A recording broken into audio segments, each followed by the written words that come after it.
जय हिंद दोस्तों, बहुत बहुत स्वागत है हमारी इस इन्फॉर्मेटिव वीडियो के अंदर। दोस्तों, अगर आपने भी अपनी आईटीआर भर दी थी और आप आईटीआर प्रोसेसिंग का वेट कर रहे हैं और आपकी आईटीआर प्रोसेस नहीं हो रही है, तो आपको पता होगा अभी रिसेंट में ही 34% तक डेटा चला गया था। पहले ये डेटा 87% तक चला गया था। मतलब आपकी आईटीआर को प्रोसेस जो होनी है, जितने लोगों ने आईटीआर भरी उसमें से अभी सिर्फ 34% लोगों की आईटीआर प्रोसेस हुई है। हो सकता है डेटा आने वाले टाइम में बढ़ जाए, लेकिन दोस्तों आज हम ऐसे मेजर मिसकंसेप्शंस, ऐसी एरर्स, ऐसी क्वेरी डिस्कस करेंगे जो आपकी आईटीआर का जो रिफंड होता है उसको रोक देते हैं। जिसके बारे में अगर आप एक एक चीजों को ध्यान से देखेंगे दोस्तों, तो आपका जो रिफंड अटका था उसका कारण तो पता चलेगा ही चलेगा। आपके इनकम टैक्स का भी सारा पोर्टल स्कैन हो जाने वाला है। सबसे पहले हम बात करेंगे जो टैक्स होता है वो कितनी तरह से भरा जा सकता है। दोस्तों, किसी ने आपका टीडीएस काटा, सपोज आपकी बैंक में एफडी थी और 10% का टीडीएस वहां काट लिया। कोई व्हीकल वगैरह खरीदते हो, टीसीएस, आपने खुद ने चल करके एडवांस टैक्स भरा, आईटीआर के टाइम सेल्फ असेसमेंट टैक्स भरा, तो इसका आप रिफंड ले सकते हैं। अगर यूजुअली नॉर्मल आपकी इनकम 7 लाख है, उससे कम है, कई बार तो ज्यादा होती है, लेकिन टीडीएस आपका उससे भी ज्यादा कट जाता है, तो आपको आईटीआर भरनी पड़ेगी और आप अपना टीडीएस रिफंड ले सकते हैं। क्या ड्यू डेट है? यूजुअली तो 31 जुलाई होती है। आपको पता होगा 1/4/24 से लेकर के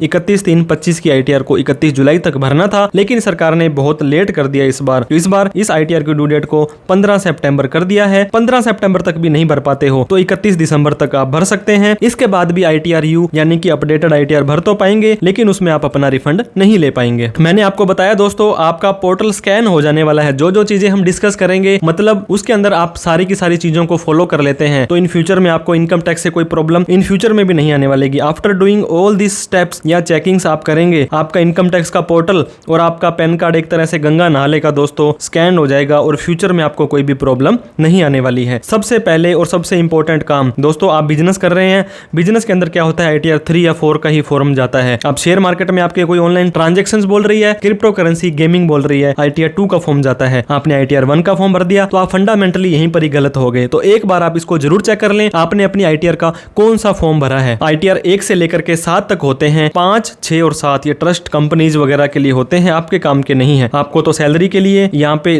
कैपिटल गेन के लिए, यहाँ पे दोस्तों एफ&ओ वगैरह के लॉस के लिए, और यहाँ पे प्रेजम्पटिव टैक्सेशन के लिए आपको अपना करेक्ट और एग्जैक्ट आईटीआर का फॉर्म भरना है। इसके बाद में जब आप आईटीआर अपनी भरने जाते हैं दोस्तों, वहां पे आपको एक ऑप्शन देता है ई वेरीफाई नाउ, और वो रेकमेंड भी करता है। तो जब आप आईटीआर भर दें, हैंड टू हैंड ही उसको वेरीफाई भी कर दें, जहां पर आप Aadhaar OTP, bank EVC, demat EVC, digital signature का यूज कर सकते हैं। अगर आप नहीं कर पा रहे हैं तो ये बोलते हैं कि 30 दिन के अंदर आप कभी भी वेरीफाई कर दें। 30 दिन में आप इन ओटीपी के माध्यम से नहीं कर पाते हैं तो आपको जो आईटीआर का एक्नॉलेजमेंट निकलेगा उसका प्रिंट निकालना है, उस पर साइन करके सीपीसी बेंगलुरु का एड्रेस लिखा होता है, वहां पे आपको भेज देना होता है। तो दोस्तों, आईटीआर भरने के बाद जैसे ही आप अपना इनकम टैक्स के पोर्टल पर आ जाएंगे, पोर्टल पर आने के बाद में आपको इस तरह का डैशबोर्ड दिखाई देगा, जहां पर आपको शुरू में होम पेज पर ही व्यू आईटीआर स्टेटस इस तरह से ऑप्शन दिखाई देगा, जिसके ऊपर आपको सिंपली क्लिक कर देना है। अब आप यहाँ पे देख सकते हैं, मैंने आपको बता दिया आपकी आईटीआर फाइल्ड हो चुकी है। स्टेप यहाँ पे होते हैं, आपको यहाँ तक का काम कर लेना है, फिर आपकी रिटर्न प्रोसेसिंग और प्रोसेस का डेट आ जाने वाली है। तो यहाँ तक आपका अगर काम हो गया है तो कहने का मतलब आपने अपनी आईटीआर को अच्छे से प्रोसेस कर दिया है। इसके बाद में आपको अपने रिफंड का स्टेटस चेक करना है। इनकम टैक्स के पोर्टल पर जाएंगे, आपको पता होगा यूजर आईडी पासवर्ड के माध्यम से आपकी अगर आईटीआर प्रोसेस हो चुकी है। दोस्तों, अगर आपकी आईटीआर प्रोसेस ही नहीं हुई है तो आपका क्या है, रिफंड अभी नहीं आएगा, क्योंकि आपकी आईटीआर को प्रोसेस होने के बाद ही आपका रिफंड आता है। प्रोसेस हो चुकी है और रिफंड आपके बैंक अकाउंट में क्रेडिट हो चुका है, आपका रिफंड डिटरमाइन हो चुका है, या आपका बैंकर को सेंड किया जा चुका है, या नो रिकॉर्ड फाउंड आता है। तो अलग अलग केस के अंदर अलग अलग एक्शंस आपको लेने होते हैं। तो मेक श्योर करें इस रिफंड के स्टेटस को आप इनकम टैक्स के पोर्टल पर जाकर के एक बार जरूर देख लें। रिफंड का स्टेटस चेक करने के लिए आपको क्या करना पड़ेगा, इनकम टैक्स के पोर्टल पर तो आप आ गए हैं, ई फाइल में आपको आ जाना है, यहाँ पे इनकम टैक्स रिटर्न में आ जाना है। फिर आपको जो दोस्तों ऑप्शन दिया जा रहा है व्यू फाइल्ड रिटर्न, मतलब जो जो रिटर्न आपने भर रखी है उसके ऊपर आपको क्लिक कर देना है। व्यू फाइल रिटर्न पर आएंगे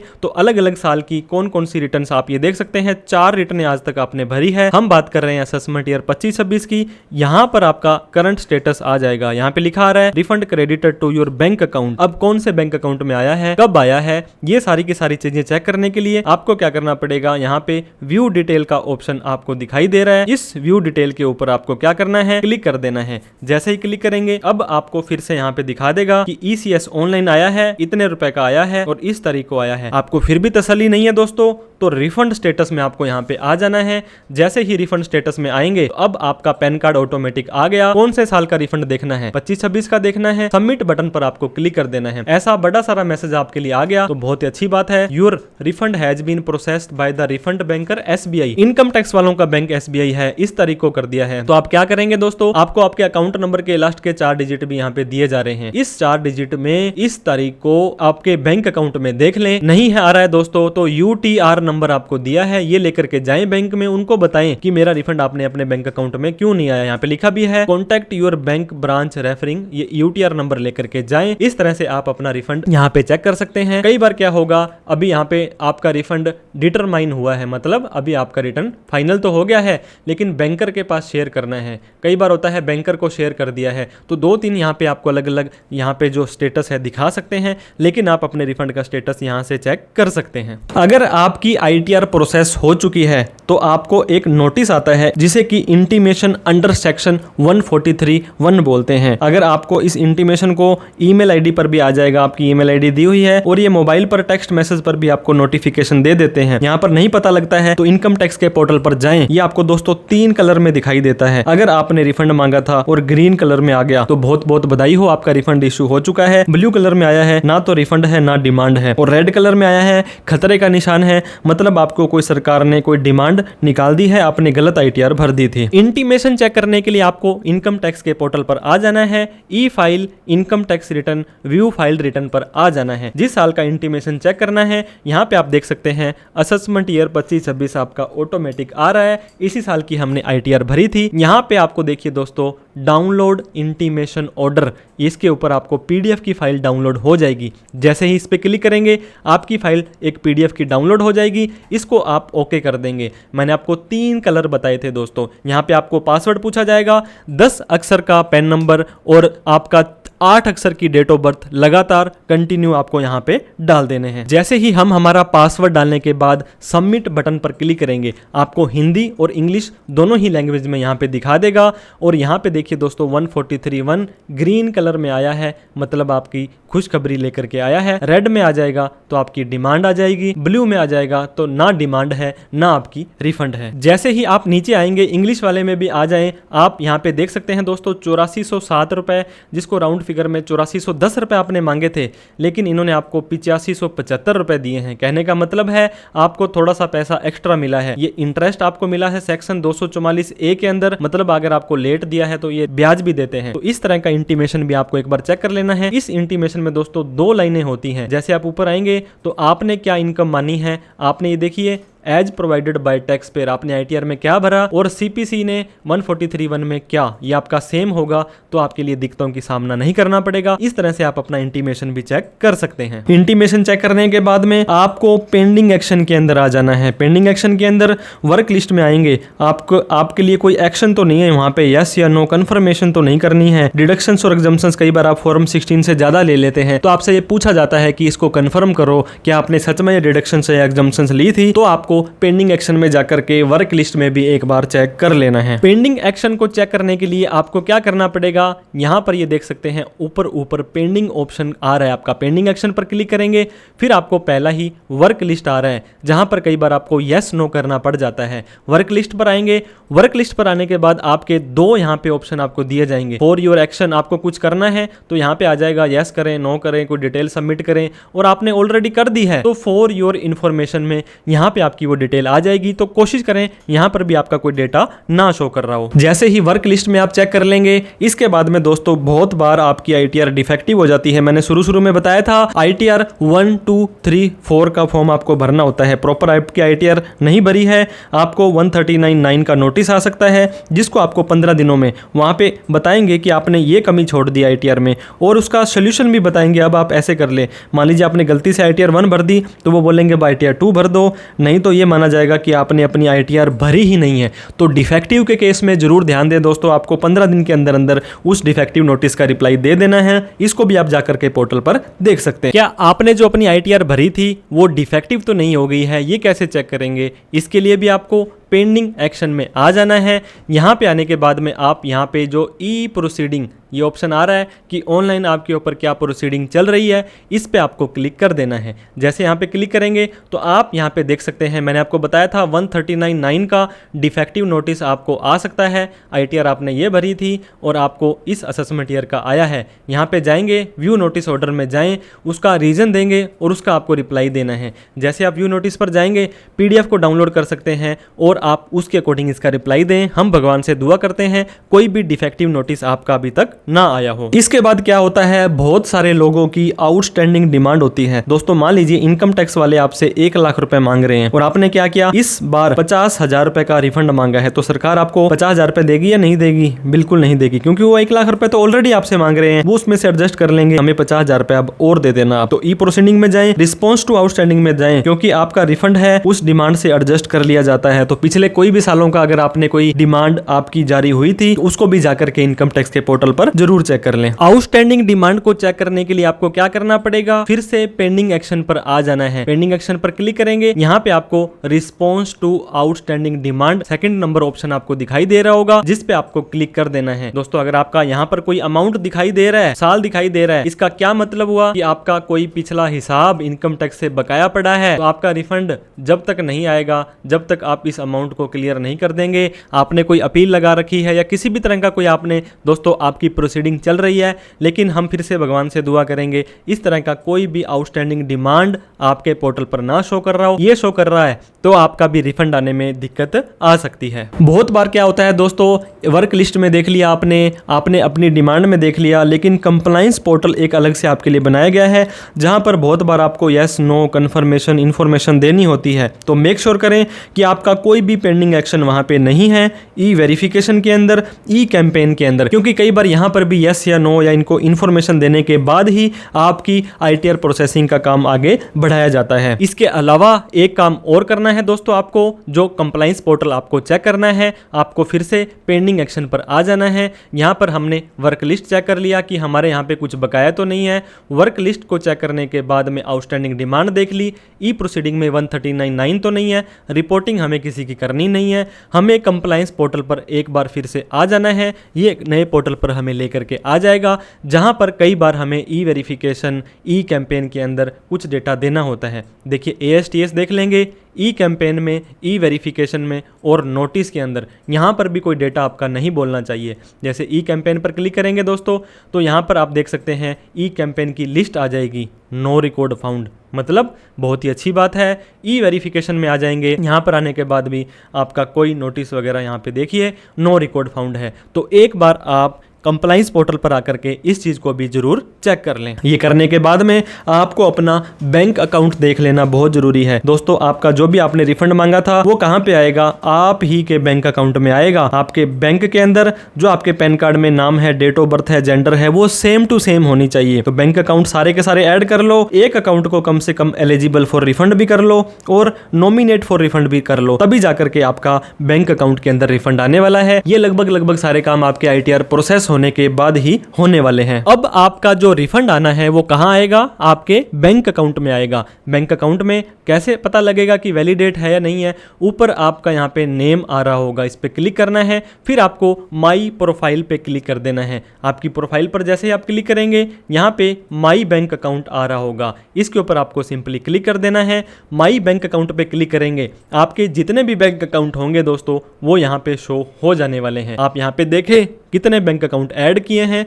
कई बार आपका यहाँ आ रहा होता है फेल्ड अकाउंट में, आपने कोई अकाउंट हटा दिया, वो यहाँ आ जाएगा। अब आपका बैंक अकाउंट आ गया, आपका कौन सी ब्रांच है ये सारा आ जाएगा। ये बैंक अकाउंट आपका वैलिडेट होना और एलिजिबल फॉर रिफंड होना और नॉमिनेट फॉर रिफंड होना बहुत जरूरी है। मतलब इन तीन चीज़ों को अगर आप यस कर देंगे, वैलिडेट कर देंगे, एलिजिबल कर देंगे और नॉमिनेट कर देंगे, तो आपका जैसे ही ITR प्रोसेस होगी, आपका ये रिफंड आपके इस बैंक अकाउंट में आ जाएगा, आपको किसी भी तरह की कोई दिक्कत नहीं आएगी। अब एक काम दोस्तों जो आपको और करना है, जब भी आप ITR भर देते हैं तो ITR का एक्नॉलेजमेंट, आपको एक ITR का फॉर्म डाउनलोड हो जाता है। तो इस एक्नॉलेजमेंट को एक बार आप रिक्वेस्ट है कि आप डाउनलोड कर लें और चेक करें क्या आपने वहाँ पे रिफ़ंड मांगा भी है या नहीं मांगा है, कितनी अमाउंट आपने मांगा है। क्योंकि कई बार आप किसी चार्टर्ड अकाउंटेंट से, किसी एडवोकेट से, किसी अदर पर्सन से ITR भर देते हैं और वो तो आपकी बिल्कुल सही भरेंगे, लेकिन आप सोचते हैं कि मुझे तो रिफ़ंड चाहिए और ये अपने आप ही रिफ़ंड दिला देंगे और आपने रिफ़ंड क्लेम ही नहीं किया होता है। तो इस चीज़ का मेक श्योर कर लें कि आपने अपनी ITR के अंदर रिफ़ंड को क्लेम किया था। आपको अपनी एक्नॉलेजमेंट कैसे चेक करनी है, इनकम टैक्स के पोर्टल पर आकर के E file income tax return view filed return पर आ जाना है। यहाँ पर आएंगे तो आपको यहाँ पे देख सकते हैं, यहाँ पे आपका असेसमेंट ईयर 25-26 आ रहा है और आपको यहाँ पे डाउनलोड रिसीट के ऊपर क्लिक करना है। जैसे यहाँ पे क्लिक करेंगे एक PDF आपकी खुल जाने वाली है। जैसे ही आपकी ITR का एक्नॉलेजमेंट खुल जाएगा, आपने इतनी इनकम बताई थी और आपका टैक्सेस पेड, इसका क्या मतलब हुआ कि आपका इतना TDS ऑलरेडी कट गया था। ये देखिए 40,000 रुपए का। अब इससे नीचे वाली कॉलम दोस्तों ये काफी इंपॉर्टेंट होती है। आप यहाँ पे देखें टैक्स पेबल, मतलब अगर आपका प्लस में कोई अमाउंट आ रहा है तो टैक्स पेबल है, माइनस में आ रहा है तो रिफंडेबल है। अब यहाँ पे तो आपके माइनस में आ रहा है और इतनी अमाउंट आ रहा है, कहने का मतलब आपने इस रिफंड को मांगा है। कई बार तो यही नहीं पता होता है कि आपने रिफंड क्लेम भी किया कि नहीं किया और आप रिफंड का वेट कर रहे होते हैं। तो यहाँ पर आपके माइनस में कोई ना कोई अमाउंट आनी बहुत जरूरी है, जिसका मतलब है कि आपने इस रिफंड को क्लेम किया है, रिफंड को मांगा है। एक्नॉलेजमेंट आपने चेक कर ली। इसके बाद में फेक डिडक्शंस और एग्जम्पशंस, दोस्तों आपको पता होगा बहुत बार लोगों को HRA मिलता है, होम लोन की छूट मिलती है, सेक्शन 80C में 1.5 लाख, 80D के अंदर पॉलिटिकल पार्टी के अंदर ITR सबमिट कर दिया आपने, ये सारे के सारे रिफंड आपने डिडक्शन डाल करके क्लेम कर लिए। और मजे की बात क्या है दोस्तों, आपका रिफंड इशूड भी हो गया, आपके बैंक अकाउंट में आ गया। लेकिन आपको ज़्यादा खुश होने की जरूरत नहीं है। सेक्शन 143(2) अगले साल की 30 जून तक आपको यह नोटिस आ सकता है। 133(6) में तो कभी भी कोई भी सूचना आपसे मांगी जा सकती है। सेक्शन 148 का नोटिस आपको 4 साल तक भेजा जा सकता है। दोस्तों प्रूफ आपसे मांगे जा सकते हैं, प्रूफ आप नहीं दे पाएंगे तो आपको 200% की पेनल्टी, 24% का इंटरेस्ट और भी काफ़ी सारे यहाँ पे जो दुविधाएं हैं उनको देखने को पड़ सकता है। अगर ऐसा कोई मामला आपने किया है तो अभी मैं आपको रिवाइज ITR भरने की सलाह दूंगा। पिछले किसी साल की भी है तो ITR U यानी कि अपडेटेड ITR भर दें, ताकि आप किसी भी तरह के इनकम टैक्स के नोटिस से बच जाएं। इसके बाद में क्या होता है दोस्तों, बहुत सारे लोगों का आपका रिफंड है, आपको पता होगा आपने ITR भर दी, आपने उसको वेरीफाई भी कर दिया। अब CPC बेंगलुरु ने प्रोसेस कर दी और आपका रिफंड भी इशू कर दिया। लेकिन आपके बैंक अकाउंट में कुछ दिक्कत आ गई थी, आपका बैंक अकाउंट वैलिडेट नहीं था, कोई प्रॉब्लम थी, तो आपका रिफंड क्या होगा, आपका रिफंड फेल्ड हो जाएगा। मतलब पैसा आप ही का है, आपको ही मिलेगा, लेकिन अब क्या करना पड़ेगा, रिफंड री इशू की रिक्वेस्ट लगानी पड़ेगी। वो पोर्टल पर जाकर के आपको बता देते हैं कि रिफंड री इशू की रिक्वेस्ट कैसे लगेगी। इसके बाद में ही आपको रिफंड री इशू की रिक्वेस्ट के लिए वहां पे ऑप्शन ही नहीं आ रहा है, तो आपको इसके लिए भी ग्रीवेंस प्रॉब्लम एक कंप्लेन दर्ज करनी पड़ेगी कि सर मुझे रिफंड री इशू लगाना है, उसके लिए मेरे को वहां पे ऑप्शन को अनेबल कर दो। इन सभी कामों को आप इनकम टैक्स पोर्टल पर जाकर के कर सकते हैं। अब हम रिफंड री इशू की बात भी इनकम टैक्स के पोर्टल पर कर लेते हैं। अगर आपका रिफंड जारी तो हो गया है लेकिन किसी कारणवश फेल हो गया था, तो आपको यहाँ पे सर्विसेज के अंदर आ जाना है। यहाँ पे आएंगे, यहाँ पे आपको काफी सारे ऑप्शन दिखाई देंगे। आपको रिफंड री इशू का ऑप्शन दिखाई दे रहा होगा, इस पे आपको क्लिक कर देना है। अब ये बोलता है कि आपकी रिफंड री इशू की कोई भी रिक्वेस्ट नहीं है, नो रिफंड री इशू, तो आप यहाँ पे क्रिएट रिफंड री इशू की रिक्वेस्ट लगाएंगे। इस पे जैसे ही क्लिक करेंगे तो आपको यहाँ पे बता देगा कि 2024 का, 23 का, 22 का, उसको यहाँ पे सेलेक्ट करेंगे, कंटिन्यू करेंगे, बैंक अकाउंट को सेलेक्ट करेंगे और आधार OTP से आप इस रिफंड री इशू की रिक्वेस्ट को लगा सकते हैं। अगर आपकी रिफंड री इशू की रिक्वेस्ट आई नहीं रही है, शो नहीं कर रही है, या आपकी ITR प्रोसेस नहीं हुई है, तो जो लास्ट में मैंने आपको बताया, ग्रीवेंस रेज कर दो। ग्रीवेंस पर जाएंगे, सबमिट ग्रीवेंस पर जाएंगे। आपको किसी भी डिपार्टमेंट से, हमें तो CPC से है क्योंकि हमारी ITR तो वो प्रोसेस करेगा, यहाँ पे प्रोसेसिंग में आ जाएंगे और यहाँ पर देखिए आपको अगर आपके अकॉर्डिंग है अदर प्रोसेसिंग में आ जाएंगे। कंटिन्यू करेंगे। असेसमेंट ईयर मान लीजिए आपका 25-26 है, यहाँ पे लिख देंगे कि मेरी ITR फाइल की थी मैंने इस तारीख को, मेरा इतना रिफंड मांगा था, अभी तक आप लोगों ने क्यों नहीं दिया है। यहाँ पे लिख करके सबमिट ग्रीवेंस करेंगे तो आपकी ITR की जो प्रॉब्लम है, वो इसके अलावा भी कोई प्रॉब्लम है तो अलग अलग सेक्शन में जाकर के आप यहाँ पे देख सकते हैं।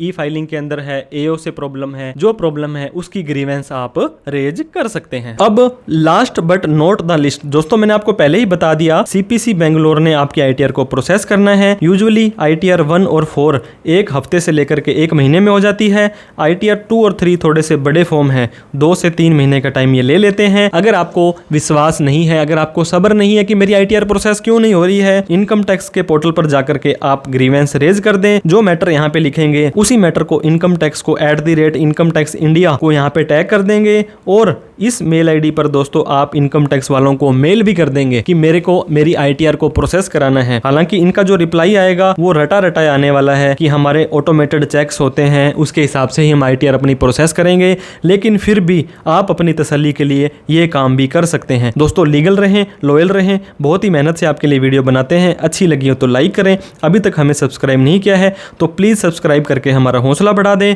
इस वीडियो को उन सभी लोगों में शेयर करें जिन्होंने आईटीआर भरी थी और उनका रिफंड अभी तक नहीं आया है। कोई डाउट क्वेरी क्वेश्चन हो तो कमेंट करें, इन सभी प्रोसेस को चेक कर लेंगे। तो दोस्तों आपका इनकम टैक्स का पोर्टल भी ऑटोमेटिक स्कैन हो जाने वाला है। तो thank you so much for watching this video. जय हिंद।